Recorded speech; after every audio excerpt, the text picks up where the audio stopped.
Red lights are out, and we are absolutely welcome to DRS Zone. Yes. We are jumping right into a special deep dive where we push the telemetry to the absolute limit. Yeah, we're extracting the raw, unfiltered reality straight from the paddock. Exactly. But before we drop the clutch and get into today's analysis, I need to give you our mandatory disclaimer. This segment is part of our news coverage of recent F1 events. And look, calling what we just witnessed this weekend events is putting it incredibly mildly. It's a joke. It is. We are looking at absolute, unmitigated catastrophes. Yeah. The season has barely even started, the tires are barely up to temperature, and for two massive, heavily funded teams, we are already putting the nails in the coffin. Which is wild to even say out loud. Right. That is our mission for you today. We are tearing down the illusion of all those sweet, optimistic off-season promises. We're looking at the brutal reality of what happens when hundreds of millions of dollars meet total technical failure. Physics does not care about your marketing budget. No, it doesn't. So strap in. I'm talking directly to you listening right now. If you thought this was going to be a gentle stroll through the pit lane, you are in the wrong place. We are diving headfirst into the Australian weekend, and it is a wasteland of shattered dreams and smoking engines. It really is the ultimate reality check for the grid. Yeah. The fascinating thing about Formula One is just how quickly that off-season facade completely crumbles. Oh, immediately. Right. The second the cars actually have to perform under the lights and the pressure of a race weekend, I mean, you can have all the wind tunnel data in the world. You can have the most sophisticated computational fluid dynamics running on supercomputers. But physics is a ruthless judge. Brutal. And in Australia, physics handed down some devastating verdicts that no amount of PR spin can hide. Devastate the Aston Martin and Honda implosion. Yeah. Here's where it gets really interesting, because it's a story of pure, fleeting illusion crashing into a literal brick wall of reality. Yeah. Look at Fernando Alonso's heartbreaking weekend. It was painful to watch. Painful. For a fleeting second in qualifying, there was this spark of pure magic. Classic Alonso. Exactly. Against all odds, wrestling a car that clearly did not want to cooperate, he was on the verge of making Q2. Right.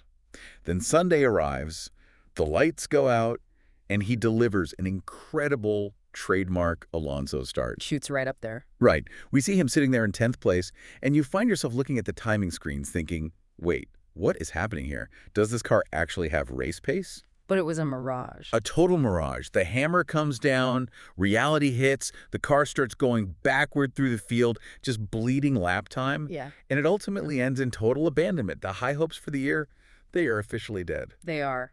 And to understand the root cause of that backward slide, we have to look directly under the engine cover. At Honda. Right at Honda. Right now, Honda is staring into two massive black holes of development. Two of them. Two. The first issue is reliability and a severe lack of components. Okay. Now, in the era of the budget cap, that alone is a nightmare. It forces the team to waste precious financial resources and testing time just trying to keep the power unit from tearing itself apart. Just surviving. Exactly, instead of developing performance. But the second issue, The bigger one. the real monster hiding in the dark, is pure performance, specifically tied to the thermal efficiency of the engine. And when we talk about thermal issues, we aren't just talking about the engine running a little hot, right? No. Break down what that actually means for the team in the garage, because my understanding is that this isn't something you can just patch with a quick software update overnight. Not at all. I need you to understand the engineering reality here. Fixing a fundamental thermal issue in a modern F1 power unit isn't a tweak. Right. You don't just plug a laptop into the car, change a line of code in the engine mapping, and suddenly find a cooler running temperature. You can't just hit refresh. Exactly. We are talking about the internal combustion engine and the MGUH. The heat recovery system. Right, the system that harvests heat energy from the exhaust. If the thermal mapping is fundamentally flawed, it means the physical architecture of the engine isn't dissipating heat correctly. Oh, wow. To fix that, you practically have to design a completely new engine block. A completely new block. Or heavily redesign the cooling packages and side pods. Which, by the way, completely ruins your entire aerodynamic concept. Because the aero is built around the engine. Precisely. That demands a colossal amount of time, new crash tests, new homologation. And money. A staggering amount of money. They simply do not have the luxury of spending that time or money right now without compromising their entire development cycle for the next 2 years. It is a total structural disaster, and you can almost smell the corporate panic radiating all the way from Sakura in Japan. It's palpable. Honda isn't reacting to this by bringing in fresh, innovative engineering talent to look at the problem with fresh eyes. Oh. No. Behind the scenes, they are desperately picking up the phone and calling back old project members. Static moves. Total panic. They are pulling veterans out of retirement or from other motorsport divisions, practically begging them to return. Because their global image is currently taking a massive hit. Massive. Honda prides itself on engineering excellence. Right now, they know they are the weakest link on that grid. By far. And there are serious whispers in the paddock that they are terrible facility. They have heavyweight sponsors pouring money into the team. They have the legendary Adrian Newey involved. Okay. They have Fernando Alonso, one of the most experienced development drivers in the history of the sport. Yeah. So how on earth could Lawrence Stroll and the technical directors only discover this engine disaster in November of last year? That is the multi-million-dollar question. How do you miss something that massive? It's an aberrant inefficiency in management. Yeah. When you are building a new project with an engine provider for new regulations, you cannot be a passive customer. No. You don't just wait for the engine to arrive in a wooden crate in December. Like an Amazon packet. Exactly. Yeah. By January of the previous year, Aston Martin's leadership should have been demanding names, daily accountability, and integrated progress reports. Right? They should have had their own engineers embedded in Japan, Right. comparing dyno testing data with their own chassis simulations. But they didn't. Discovering that the fundamental architecture of the engine is compromised in November, when the chassis is already designed around it, is a colossal failure of management and oversight. Just as much as it is a failure of Honda's engineering. Exactly. You cannot act surprised when you've had your eyes closed the whole time. No. And let's get a little aggressive about how bad this actually looks on the track, because I need you to feel the weight of this operational failure. Put it in perspective. We are looking at a catastrophe that rivals the infamous McLaren-Honda struggles of 2015. GP2 engine. GP2 engine. But if we look at the sheer lack of baseline readiness, it echoes even further back. Okay. Let's do the brutal HRT comparison. Oh, wow. Yeah. Remember the 2012 HRT team? Vaguely. For all the wrong reasons. In Australia back in 2012, Pedro de la Rosa didn't even run in free practice 1. Right. Narain Karthikeyan barely managed 3 laps. In qualifying, they were so far off the pace that they missed the 107% rule. And the FIA quite literally forbade them from racing. Exactly. Now look at Aston Martin's operational readiness this weekend. Did some more. Alonso didn't run in FP1. Stroll barely strung together a few laps before problems hit. Yeah. If this wasn't Lawrence Stroll's massive operation, if this was a brand new, unknown privateer team named Pepito Perez showing up with this level of fundamental dysfunction, The stewards would be stepping in. they would be heavily scrutinizing whether they even belonged on the starting grid. It's a harsh comparison, Yeah. but the operational metrics parallel those dark days alarmingly well. It's just facts. The difference, of course, is that Aston Martin has the pace to technically qualify. Yeah. But the delta in investment versus output is the real scandal here. Huge gap. You were talking about hundreds of millions of dollars of investment, shimmering new facilities, world championship winning personnel, Right. and they are producing a package that barely meets the fundamental criteria for completing a race weekend without a critical systems failure. It's a sobering reality check for a team that had public ambitions of fighting Red Bull and Ferrari at the absolute front of the grid. It's beyond sobering. It's an engineering nightmare. But speaking of nightmares, There's more. Aston Martin's engine is fundamentally failing them, but over at Williams, the engine might be the only thing actually working. Sadly, yes. Which brings me to a scenario I want to pitch to you to transition into our second segment. Right, lay it on me. Gun to your head. For the upcoming race in China, you have to strap into one of these cars. Do you get in the Aston Martin or do you take the Williams? Onto my head. Yeah. I take the Williams. Really? Yes.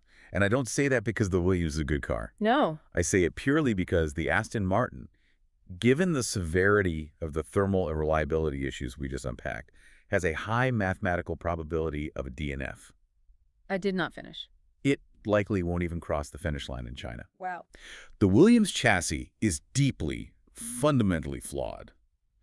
But with a Mercedes power unit in the back, there is at least a chance it might see the checkered flag. Even if it's painful. Even if it's a torturous, agonizing journey for the driver to get there. Torturous is the perfect word to describe what happened in Australia. Let's talk about the complete blindside that is the Williams nightmare. It really got people off guard. We all knew they were in a rebuilding phase. We knew they wouldn't be fighting for podiums, but nobody expected the absolute desolation of their weekend. No. Let's look at Carlos Sainz's suffering. Oh, Père Carlos. The sheer agony of that weekend for a driver of his caliber. He misses free practice 3 entirely due to issues. Yep. He misses qualifying completely. He has to start from the absolute back of the grid. Dead last. Then the lights go out. He executes a genuinely brilliant, aggressive start to make up places, and then the car essentially eats itself alive. literally eats itself alive. It did. Mhm. And the technical breakdown of that failure is both fascinating and tragic for an aerodynamicist to look at. Break it down. What we saw wasn't an engine failure. It was a specific, catastrophic aerodynamic stall. Okay. Williams has a severe front wing issue. And what's truly damning about this is that it isn't a new gremlin that suddenly appeared in Melbourne. They've known about it. It's an issue they've been dragging along unresolved since the preseason testing in Bahrain. That is unacceptable. To understand the physics of what happened to Carlos, you have to look at the aero balance of a modern ground effect F1 car. Right. Explain that to us. What exactly is failing on that front wing, and why does it destroy the race in a matter of laps? It comes down to the DRS slot gap in aerodynamic stalling. Okay. When a front wing is designed, it's meant to flex under load in a very specific, predictable way to feed clean air to the floor in the rear wing. Right.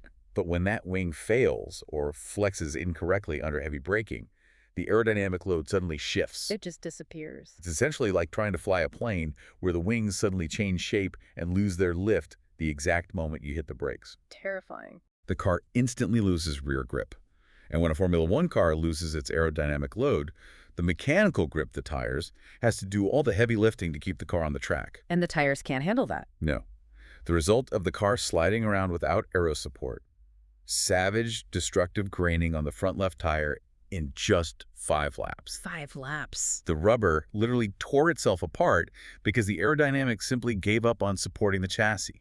That is a blink of an eye in F1 terms. To destroy a set of hard Pirelli tires in 5 laps is totally unacceptable. It's a disaster. And you know it's a disaster when the team principal comes out to the media and doesn't even try to spin it? James Vowles. James Vowles was brutally honest. He stood in front of the microphones and admitted that their winter development was a massive, monumental failure. He meridianly admitted it. They completely missed their correlation targets. But here's the thing. What's that? Recognizing the failure and being transparent doesn't magically fix the car. No, it doesn't. You can stand in the paddock and say, we messed up all day long. But when the lights go out in China, a well-worded apology doesn't generate downforce. It certainly doesn't. And while Vowles' honesty is refreshing in a paddock usually full of corporate PR speak, you have to look at the engineering reality. Right. An apology doesn't fix a fundamentally broken wind tunnel correlation. No. If we dissect Williams' current situation, they are fighting a brutal war on 2 fronts against the laws of physics. Use fronts. They have 2 major flaws. A critical lack of aerodynamic load, as we saw with the wing failure stalling the car. Yeah. And massive, crippling excess weight. The car's just too heavy. Far too heavy. Yeah. Now, if we are looking for a silver lining for Williams, it is actually the weight issue. Wait, really? Having an overweight car is a silver lining? Yes. Explain how that works, because normally weight is the ultimate enemy of lap time. It is the enemy, but solving it offers a guaranteed return on investment. Okay, I'm listening. Explaining why requires looking at the economics and physics of F1 development. Stripping weight from a car is a brutally expensive and tedious process. Sure. It means literally returning to the CAD drawings and examining every single component. Every bolt. Exactly. They are hollowing out titanium screws. They are redesigning the pedal box. They are scraping paint off the chassis to expose the raw carbon fiber weave. Just to save grams? All to shave off fractions of a gram. It's painstakingly tedious work. But unlike aerodynamic updates, It's risky. highly risky, aero updates require endless wind tunnel testing, CFD correlations, and track validation, where things can still inexplicably go wrong like their front wing. Right. But stripping weight is pure physics. Force equals mass times acceleration. Basic science. If Williams can manage to drop 20 to 30 kilograms of excess weight, The physics dictate that they will instantly buy themselves 6 to 7 tenths of a second per lap. Instantly. Less mass means faster acceleration, shorter braking distances, and crucially, less stress on those tires. So they wouldn't destroy them in 5 laps. Exactly. It is an immediate, noticeable injection of pace that goes straight to the stopwatch.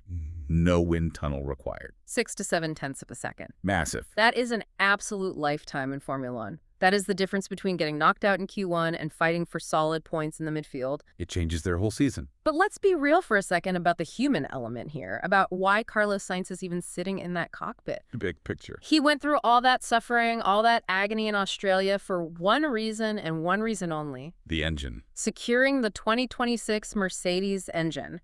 That is the grand prize. It is. The regulations are changing massively in 2026, putting a huge emphasis on electrical power.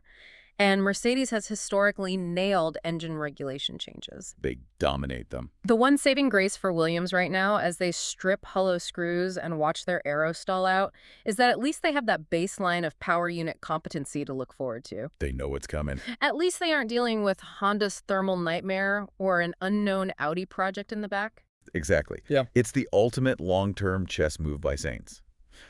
But it makes the short-term reality of this season incredibly painful to endure. Very painful. If we synthesize everything we've looked at in this deep dive, from Aston Martin's engine woes to Williams' aerodynamic disasters, it brings us to a harsh, undeniable truth about modern Formula One. Lay it out. There is absolutely nowhere to hide. Nowhere. You can have hundreds of millions of dollars in backing. You can hire legendary engineers from rival teams. You can build shimmering new factories with smart glass offices. The shiny stuff. But it all means absolutely nothing if the fundamental physics are broken. Boom. Whether it's a thermally deficient engine, fundamentally failing to manage its heat and power output, or a chassis so overweight and aerodynamically unstable that it shreds its own tires in 5 laps. The track exposes it. The track always exposes the truth. Physics cannot be bought, and it cannot be fooled by a press release. Physics cannot be bought. I absolutely love that, and it is the raw truth of the sport. It is. The track is the ultimate lie detector, and right now, the needles are jumping completely off the charts for both Aston Martin and Williams. Redlining. We are wrapping up our analysis for today, but I want to leave you, the listener, with a final provocative thought to mull over. Something to really chew on before the grid lines up in China and the red lights go out again. Let's hear it. Based on the deep dive we just did, if you were the one holding the checkbook for an F1 team right now, where would you place your bet? Tough choice. Would you pour your millions into trying to fix a fundamentally broken engine culture and thermal architecture from the ground up, hoping you find power before the budget cap bites you? Cool. Or would you grab a scalpel, head into the garage, and start scraping the paint off an overweight chassis, chasing those guaranteed fractions of a second? That is the question. Think about that. Because for the engineers and drivers at these teams, that's not a fun thought experiment. That is their terrifying daily reality. That's their job. The race to fix these cars never stops off the track, and neither does our coverage. Make sure you follow DRS Zone on TikTok, Instagram, and YouTube to keep up with the relentless punishing pace of this season. We'll see you next time.